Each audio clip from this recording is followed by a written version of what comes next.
ಇನ್ನು ಕೃಷ್ಣಾ ನದಿಯಲ್ಲೂ ಕೂಡ ನೀರಿನ ಹರಿವು ಮತ್ತಷ್ಟು ಏರಿಕೆಯಾಗಿದೆ. ಹಿಪ್ಪರಗಿ ಬ್ಯಾರೇಜ್ ಒಳಹರಿವು 1,34,200 ಕ್ಯೂಸೆಕ್ ಇದೆ. ಹೊರಹರಿವು 1,33,550 ಕ್ಯೂಸೆಕ್ ಇದೆ. ಬಾಗಲಕೋಟೆ ಜಿಲ್ಲೆ ಜಮಖಂಡಿ ತಾಲೂಕಿನ ಹಿಪ್ಪರಗಿ ಬ್ಯಾರೇಜ್ ಆಗುತ್ತೆ ಇದು.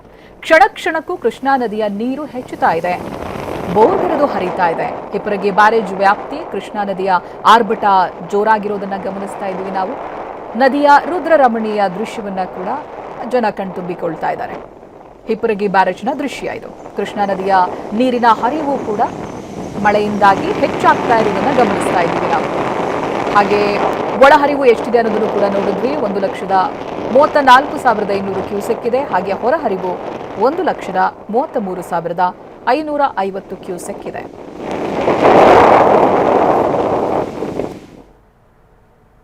ಘಟಪ್ರಭಾ ನದಿ ಕೂಡ ಹೊರತಾಗಿಲ್ಲ. ಘಟಪ್ರಭಾ ನದಿಯಲ್ಲಿ ನೀರಿನ ಹರಿವು ಮತ್ತಷ್ಟು ಏರಿಕೆಯಾಗಿದೆ. ಘಟಪ್ರಭಾ ನದಿಯಲ್ಲಿ 15,000 ಕ್ಯೂಸೆಕ್ ನೀರಿನ ಹರಿವಿದೆ.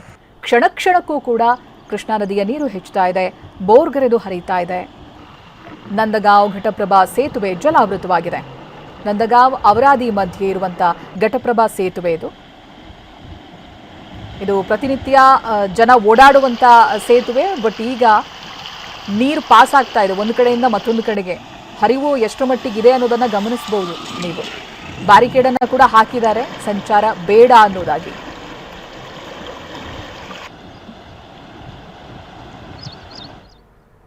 ಇನ್ನು ದಾವಣಗೆರೆ ಭಾಗದಲ್ಲಿ ತುಂಗಭದ್ರಾ ನದಿ ಬೋರ್ಗರಿತಾ ಇದೆ.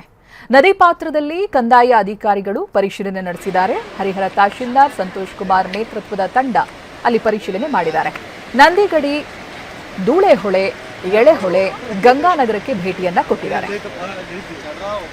ಇತ್ತ ಭದ್ರಾ ಡ್ಯಾಮ್ ಇನ್ನು ಭರ್ತಿಯಾಗಿಲ್ಲ. ಭದ್ರಾ ಡ್ಯಾಮ್ಗೆ ನೀರು ಬಂದ್ರೆ ಪ್ರವಾಹದ ಪರಿಸ್ಥಿತಿ ಕೂಡ ಉಂಟಾಗಬಹುದು.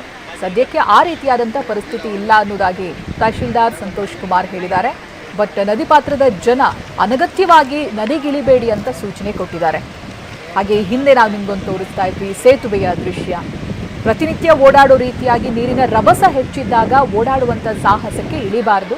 ಎಲ್ಲ ಕಡೆಗಳಲ್ಲೂ ಕೂಡ ಅಧಿಕಾರಿಗಳು ಸೂಚನೆಯನ್ನ ಕೊಡ್ತಾ ಇದ್ದಾರೆ.